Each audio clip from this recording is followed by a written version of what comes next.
दोस्तों कहानी शुरू होती है और हम देखते हैं डॉक्टर भकलंडी को, जो कि अपनी आंखों का चेकअप कराने अपने एक दोस्त के पास आया होता है। तभी उसका दोस्त भकलंडी को कहता है कि तुम अपनी आंखों का चेकअप कराने के लिए बार बार क्यों आ जाते हो, जिस पर डॉक्टर भकलंडी कहता है कि ये जानने के लिए कि मेरी आंखें ठीक है या नहीं। इस पर उसका दोस्त पूछता है कि क्यों, क्या हुआ, कहीं तुम अपनी आंखों पर कोई एक्सपेरिमेंट तो नहीं कर रहे। इसी दौरान वहां पर डॉक्टर मुन्नी बाई आती है और डॉक्टर भकलंडी से पूछती है कि तुम किस बारे में रिसर्च कर रहे हो। इस पर डॉक्टर भकलंडी उसे कहता है कि जैसा तुमने नर्सरी क्लास में पढ़ा ही होगा कि लाइट जब किसी ऑब्जेक्ट से टकराती है और उस ऑब्जेक्ट से टकराकर वापस हमारी आंखों में आती है तो इससे हम किसी चीज को देख पाते हैं, जैसे कि मैं अभी तुम्हारी बड़ी बड़ी चूचियों को देख रहा हूँ। लेकिन क्या हो अगर हम अपनी आंखों का प्रयोग पूरी तरह से करने लगें और उन चीजों को भी देखा जा सके जो लाइट के परे हो, जो कि नॉर्मल आंखों से देख पाना पॉसिबल नहीं है। इसलिए जो मैं प्रयोग कर रहा हूँ उससे मेरी आंखें रेडिएशन को भी देख पाएंगी। अब यहाँ पर ये जो डॉक्टर मुन्नी बाई थी वो गंड घोसला फाउंडेशन से आई थी, जिस फाउंडेशन से डॉक्टर भकलंडी को उसके एक्सपेरिमेंट्स के लिए फंड मिल रहा था।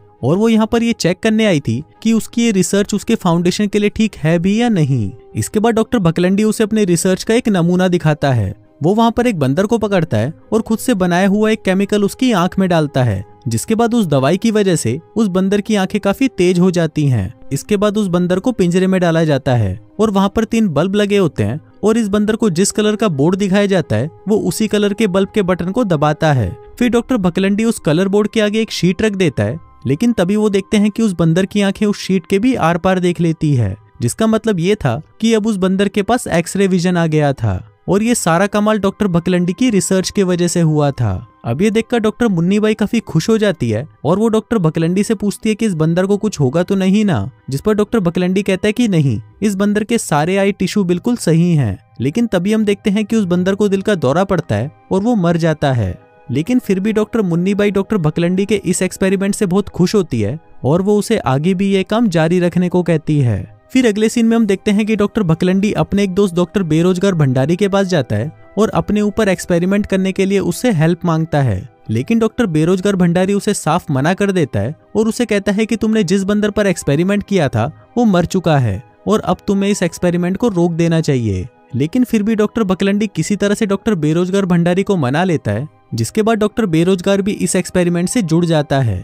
अब सबसे पहले डॉक्टर भकलंडी उस केमिकल को अपनी आंखों में डालता है, जहां पर हम देखते हैं कि पहली बार इस एक्सपेरिमेंट का प्रयोग किसी इंसान पर किया जा रहा था। अब जैसे ही डॉक्टर बेरोजगार उस केमिकल को डॉक्टर भकलंडी की आंखों में डालता है, तभी डॉक्टर भकलंडी को टेबल के पार रखी हुई चीजें भी दिखाई देने लगती हैं। और अब डॉक्टर भकलंडी को भी एक्सरे विजन मिल चुका था, जिसके बाद डॉक्टर भकलंडी फाइल के नीचे रखे हुए पेपर को भी देख पा रहा था और वो उसे डॉक्टर बेरोजगार को पढ़कर भी सुनाता है। अब ये देखकर डॉक्टर बेरोजगार भंडारी की गर्दन फट जाती है और वो कहता है कि बहन ये कैसे पॉसिबल है। तभी डॉक्टर भकलंडी उसे ये भी बताता है कि तुम्हारी कोट की अंदर वाली शर्ट में भी एक पेन है, क्योंकि डॉक्टर भकलंडी उसे साफ साफ देख पा रहा था। अब इसके बाद डॉक्टर भकलंडी और भी केमिकल की बूंदी अपनी आंखों में डालता है, जिसके बाद डॉक्टर भकलंडी को अलग अलग तरह की रेडिएशन दिखाई देने लगती हैं। लेकिन ऐसा करना उसके लिए ठीक नहीं होता और वो बेहोश हो जाता है। अब इसके बाद एक्सपेरिमेंट के दौरान रिकॉर्ड हुई बातें बोर्ड मेंबर सुनते हैं, जहां पर डॉक्टर मुन्नी बाई भी बैठी होती है। फिर रिकॉर्डिंग सुनने के बाद बोर्ड मेंबर डिसाइड करते हैं कि डॉक्टर भकलंडी का एक्सपेरिमेंट ठीक से नहीं हुआ, इसलिए डॉक्टर भकलंडी को दिए जाने वाले फंड्स को रोक दिया जाएगा।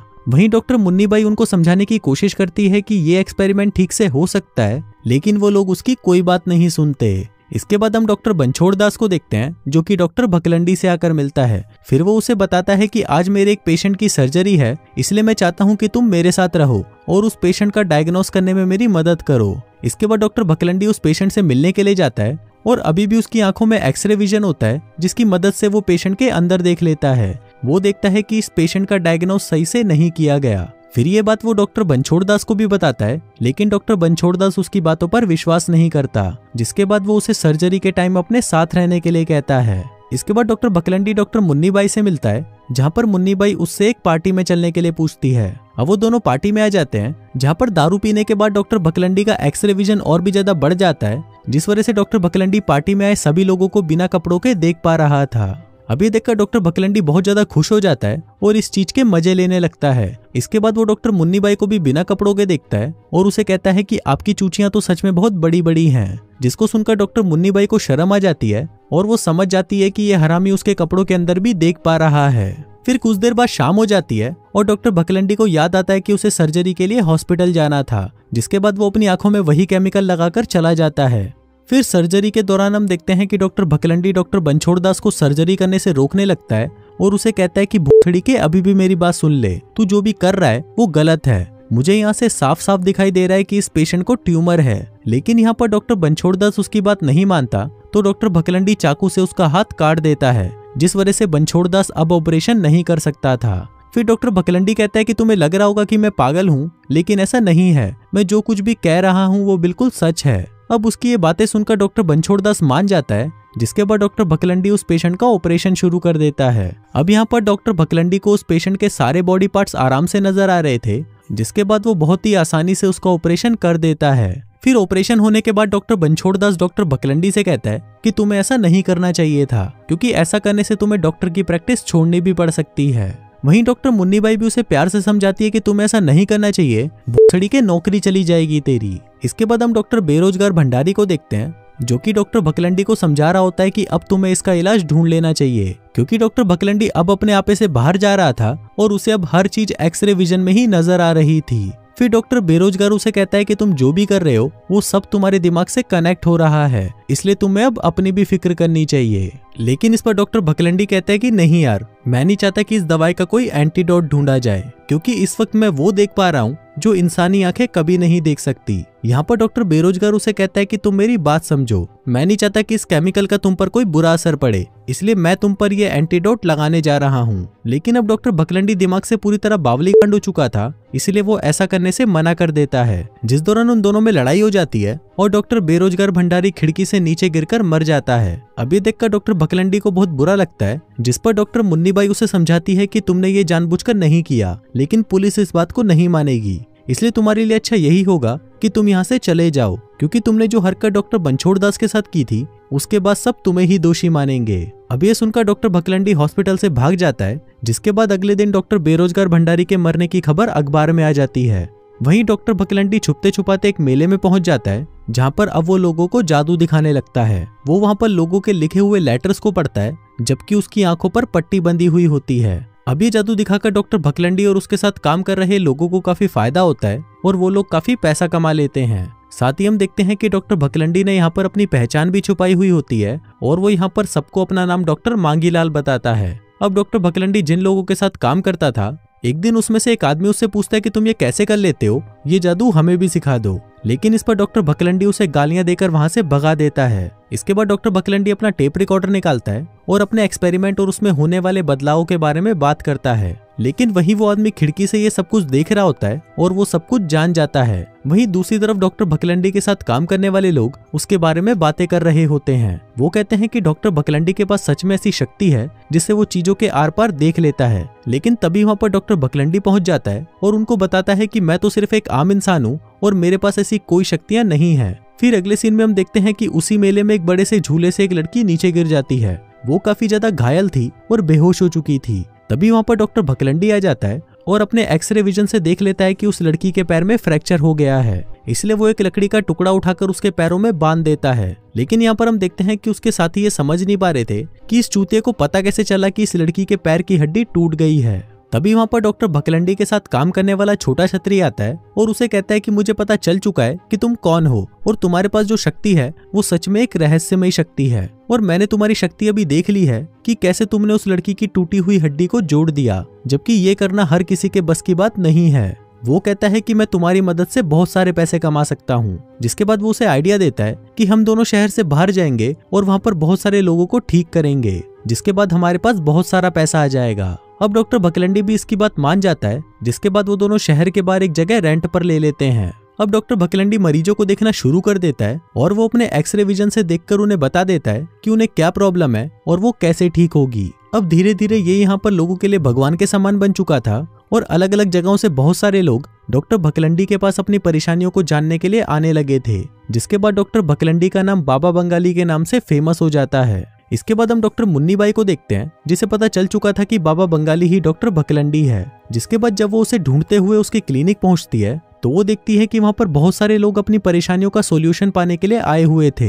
इसके बाद डॉक्टर मुन्नीबाई डॉक्टर भकलंडी से मिलती है, जो उसे बताता है कि मेरे साथ बहुत बुरी चीजें हो रही हैं, क्योंकि अब मुझे बहुत सारी चीजें दिखाई दे रही हैं। मैं रात को सो भी नहीं पा रहा, क्योंकि आंख बंद करने के बाद भी मुझे सब कुछ नजर आता है और अब मैं बस ठीक होना चाहता हूँ। इस पर डॉक्टर मुन्नीबाई उसे कहती है कि मैं यहाँ पर तुम्हारी हेल्प करने के लिए ही आई हूँ और तुम्हें किसी ऐसी जगह पर जाना चाहिए जहाँ पर तुम सेफ रह सको।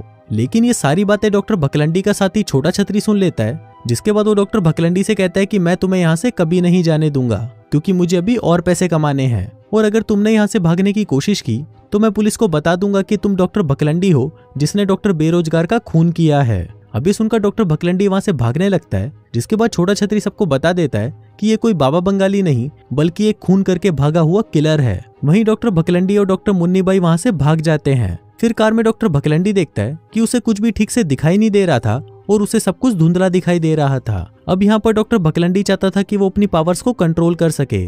वो कहता है कि मैं जानता हूँ कि इसके लिए बहुत सारा पैसा लगेगा और ये भी जानता हूँ कि ये सारा पैसा कहाँ मिल सकता है। जिसके बाद डॉक्टर भकलंडी और मुन्नीबाई वहाँ पर लॉस वेगस के कसीनो में जाते हैं। फिर डॉक्टर भकलंडी फिर से अपनी आंखों में वही केमिकल डालता है, जिसके बाद वो अपनी पावर्स को यूज करके वहाँ जुआ खेलकर बहुत सारे पैसे कमा लेता है। अभी देखकर वहाँ के मैनेजर को डॉक्टर भकलंडी पर शक होने लगता है, तो वो वहाँ पर एक पुलिस वाले को लेकर आता है और डॉक्टर भकलंडी से पूछता है कि तुम ऐसा क्या कर रहे हो जो तुम इतना सारा पैसा इतनी जल्दी जीत गए हो। अब डॉक्टर भकलंडी वहाँ से जाने लगता है, लेकिन तभी पुलिस से टकराकर उसका चश्मा नीचे गिर जाता है और उसकी भयानक आंखें सबको दिख जाती हैं। हम देखते हैं कि डॉक्टर भकलंडी की आंखों का कलर बदल चुका था और उन्हें वहां पर इंसानों की जगह सिर्फ कंकाल ही नजर आ रहे थे। अभी देखकर मैनेजर कहता है कि इसकी आंखों में कुछ गड़बड़ है, इसलिए हमें पुलिस को बुला लेना चाहिए। लेकिन तभी डॉक्टर भकलंडी अपने जीते हुए पैसों को वहां पर उड़ाकर वहां से भाग जाता है। अब यहाँ पर डॉक्टर भकलंडी को कुछ भी ठीक से नजर नहीं आ रहा था और वहीं पुलिस भी अब उसका पीछा कर रही थी।